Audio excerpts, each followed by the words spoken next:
আসসালামু আলাইকুম। আমি আপনাদের শাহনাজ আপু। আজকে চলে আসলাম আরেকটি ব্লগ নিয়ে। আমি এখন আমার বড় ননদের বাসায় আছি। আমি গতকালকে আসছি। আমি তো চলে যাব, থাকবো না, কিন্তু আমাকে আর যেতে দেয়নি। আহ, আহ, বলছে না, থাকো, যাওয়া লাগবে না। তো আমি থেকে গেছি। তো সকালে ঘুম থেকে উঠেই একটু চা, কেক খেলাম সবাই। এই কেকটা, চাটা খাওয়ার পরে আমি একটু অসুস্থ হয়ে পড়ছিলাম। মানে গ্যাসের সমস্যা হয়ে গেছিল। পরে এই যে নাস্তা তৈরি করছে, চিতই পিঠা। আমার বড় ননদ তো বলতেছে, ভাবি কি খাবা, চাপটি চিতই পিঠা। তো সব আমার তো ভালোই লাগতেছে না। তো চিতই পিঠা করছে গিলা কলিজি বুটের ডাল দিয়া, এই গিলা কলিজি আছে ওগুলা খাওয়ার জন্য। পরে আমি আর নাস্তা খেতে পারি নাই, কারণ আমার বমি বমি ভাব ছিল। গ্যাসের অনেক সমস্যা হয়ে গেছিল। দেখা যায় না খেলেই ভালো। পরে এই আমার ননদরা, ওরা সবাই নাস্তা খেলো, আর ওরা শুধু বলতেছে, বাপি তুমি তো কিছুই খেলা না। আমি আমি বললাম না খেলেই ভালো, খেলে বরঞ্চ আরও খারাপ লাগবে। পরে এই যে আমার ননদ রান্না আরম্ভ করে দিল।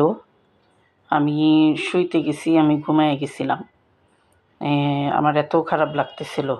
পরে উঠা এসে দেখি রান্না আরম্ভ হয়ে গেছে। পরে আমি একটু ভিডিও করলাম। মূলা দিয়ে চিংড়ি মাছ রান্না করছে। আমি সকাল থেকে আর কিছুই খাইনি, একবারে দুপুরবেলা খাইছি।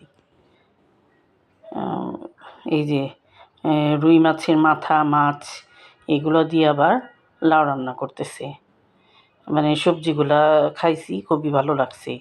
ওই সকাল থেকে না খেয়েছিলাম তো, এটার জন্য আর খারাপ লাগেনি। পরে ওষুধ টষুধ খাওয়া হয়েছে, খাওয়ার পরে একটু ভালো লাগছে। দুপুরে এই যে রান্নাগুলা, আপাতত একটার পর একটা রান্না করতেই আছে। এত কিছু তো আর খাওয়া যায় না। মূলা দিয়ে চিংড়ি মাছ রান্না করলো, তারপরে রুই মাছের মাথা দিয়ে, মাছ দিয়ে, লাউ দিয়ে,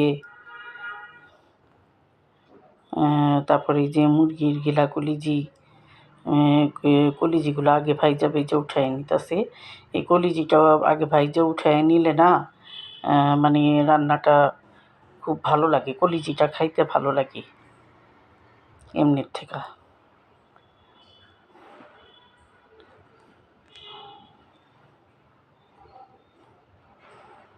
আদা রসুন দিল, পেঁয়াজ দিল।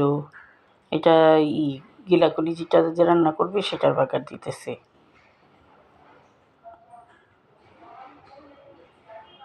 দুই চুলায় দুই রান্না চলতেছে।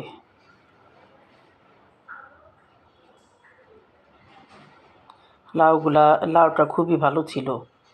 মানে কষানোর সাথে সাথেই মানে একদম মজে অল্প হয়ে যাইতেছে এরকম। তারপরে যে মাছগুলা দিয়ে দিল লাউর সাথে।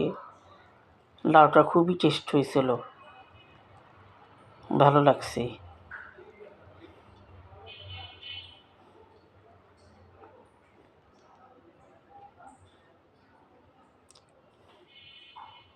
ওই চুলায় গিলা কলিজি হইতেছে, এই চুলায় রুই মাছের লাউর তরকারি হইতেছে।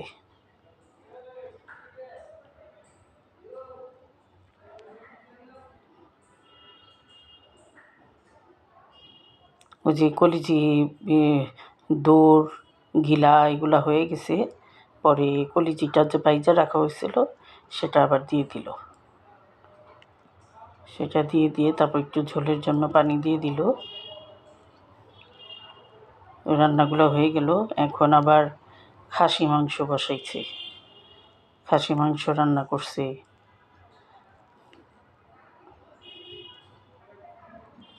মুরগি, তারপরে যে রান্না টান্না হয়ে যাওয়ার পরে আবার দুপুরে সবাই খাইতে বসে গেছি। বাচ্চারা খায় উঠছে আগে, পরে আবার আমরা বসলাম বড়রা। কত রকমের তরকারি। আমি এই যে মূলা চিংড়ি মাছ দিয়ে খুবই ভালো লাগছে, আর লাউয়ের তরকারি, এই দুইটাই খাইছি। এই দুইটা খাওয়ার পর মাংস তো আর ভালো লাগে না।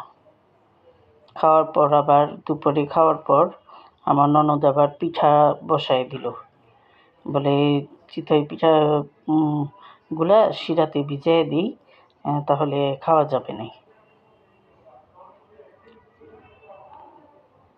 বিকেলে এই আমার ননদ তো বলতেছে নাস্তা মানে অনেক কিছু আর খাইতেই মন চাইতেছে না। দুপুরে ওই যে দেরি করে খাওয়া হয়েছে, পরে কয় ভাবি তোমাদের মুড়ি ভাইজা দিই।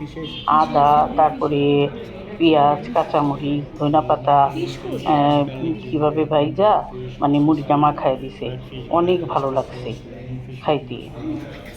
ওইটাই খাইছি সন্ধ্যার সময়, আর কিছু না। তারপরে এর মধ্যে আবার ওই বাচ্চারা চলে গেছে ওর বোন জামাইয়ের সাথে চাইনিজে।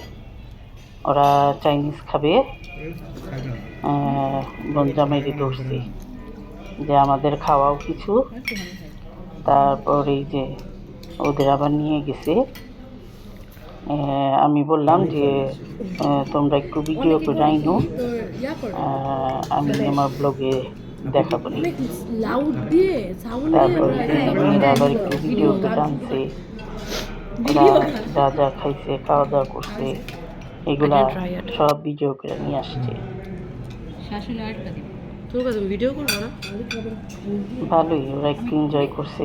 আমার ছেলে যায়নি, ও আবার টিউশনিতে ব্যস্ত ছিল, ও আর যাইতে পারেনি। শুধু শালিদের নিয়ে গেছে, সব শালিরা গেছে।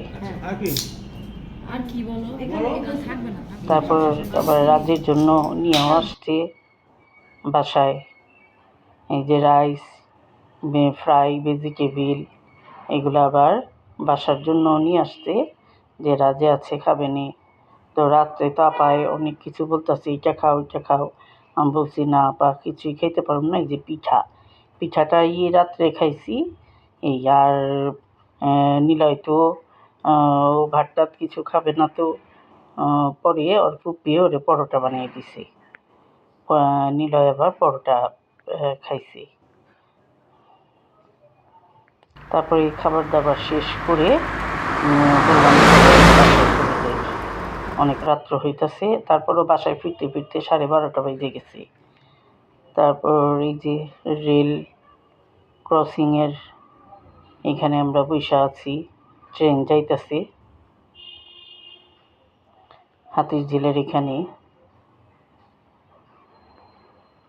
তা আশা করি আমার ব্লগটা আজকে ভালো লাগছে। আমার জন্য দোয়া করবেন, আমিও দোয়া করি। আসসালামু আলাইকুম।